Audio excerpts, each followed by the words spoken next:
अस्सलामु अलैकुम वरहमतुल्लाह। कल का जो सबक था दरसुल अव्वल वो था हुरूफुल हिजाइल मुफरदा। आज का सबक है हुरूफुल हिजाइल मुरक्कबा, यानी कि इसमें मिले जुले अल्फाज पर बात की जाएगी। तो मिले जुले अल्फाज जो हैं वो मुफरदात की तरह ही पढ़े जाते हैं। जैसे कि अलिफ बिल्कुल खींचा नहीं जाएगा, लाम अलिफ खींचा जाएगा। लाम अलिफ में लाम अलिफ मीम लाम बनता है, और अलिफ तो नहीं खींचेंगे लेकिन लाम खींचेंगे, ऐसे लाम अलिफ। वो सारी बातें करा चुकी हैं। आज जल्दी जल्दी सुनते रहें खाली, ताकि टाइम कम से कम ख़राब हो। लाम अलिफ ये दो शक्लें लाम अलिफ की हैं। एक ही तीसरी शक्ल लाम अलिफ की है। यहाँ पर भी लाम अलिफ है, लेकिन लाम अलिफ जब मिला करके लिखेंगे तो इस तरह से लिखा जाएगा। ये सब अरबिक अंदाज जहन में रखें। अरबी में इस तरह से लिखा हुआ मिलेगा, आप इसको देख लें ताकि पढ़ने में आसानी हो जाए। और ये लाम हा है, लाम हा। अगर ऊपर लाम बनाना तो यूँ कर देंगे। अगर इसी में हम कुछ करना चाहें तो दो नुक्ते, ये या हो गया, या हा हो गया, ऊपर नुक्ता रख दें, ये नून हा हो गया, ऊपर रख दो, यहाँ खा बन जाएगा। तो अपना दिमाग लगा करके सारा मसला हल कर लें।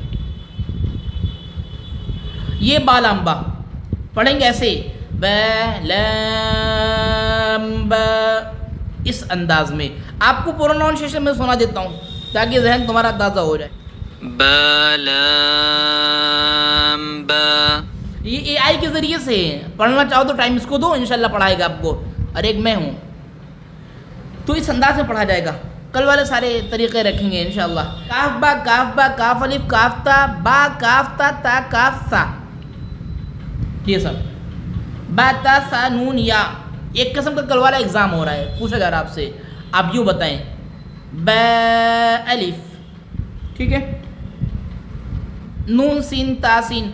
आप देख लें कौन सा हर्फ शुरू में किस अंदाज में आता है, आखिर में किस अंदाज में आता है। ये दो चीज़ें समझने वाली हैं, कौन सा हर्फ शुरू में किस अंदाज में आता है और कौन सा हर्फ आखिर में किस अंदाज में आता है। ये कई तरीके से गर्दिश करके बताया। जैसे यहाँ पर या देखिए, हा के शुरू में इस अंदाज में है, जिम के शुरू में इस अंदाज में है, मीम के शुरू में इस अंदाज में है, और ये दोनों मीम है, जिनके शुरू में बा इस अंदाज में, नून इस अंदाज में, ता इस अंदाज में। तो अंदाज अलग अलग, अंदाज बदल जाता है, हकीकत नहीं बदलती है। अंदाज बयां बदल देता है हर बात को, वरना इस दुनिया में कोई बात भी नई बात नहीं है। तो अंदाज बदलना पड़ता है।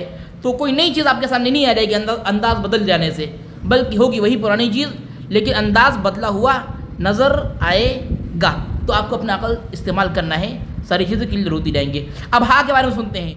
अगर नुक्ते ना हो तो उसको हा पढ़ेंगे हम, ठीक है। अब यहाँ पर ये गोलता है और ये हा है, और हा इस अंदाज में भी बनता है, और कभी गोलता इस अंदाज में बनता है। दो चश्मी हा इस अंदाज में अकेले मिलेगा, और बीच में ऐसे मिलता है।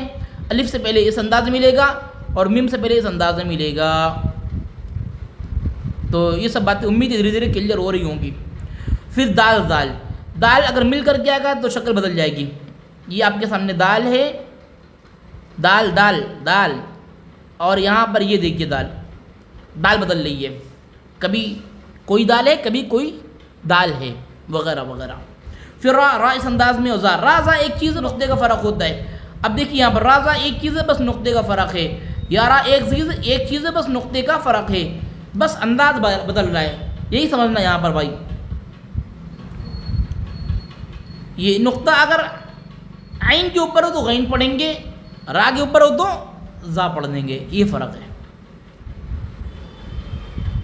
ये यहाँ पर एक नई चीज़, अलिफ वाव या नहीं, बल्कि हमज़ा ही हैं। बल्कि हमज़ा कभी अलिफ की शक्ल में, हमज़ा कभी वाव की शक्ल में, हमज़ा कभी या की शक्ल में। ये तीनों अल्फाज हैं यहाँ पर। और नीचे चलते हैं, ये तम्मत मतलब मुकम्मल हो गया। बाकी खुद पढ़ते जाओ।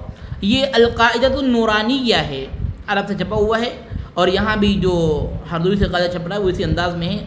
आप उसको देख लें सामने, इंशाल्लाह मसला क्लियर हो जाएगा। वरना गूगल से PDF निकाल लो, वरना हमसे बताओ, मैं तुमको ला करके दूँगा। अस्सलामु अलैकुम वरहमतुल्लाह।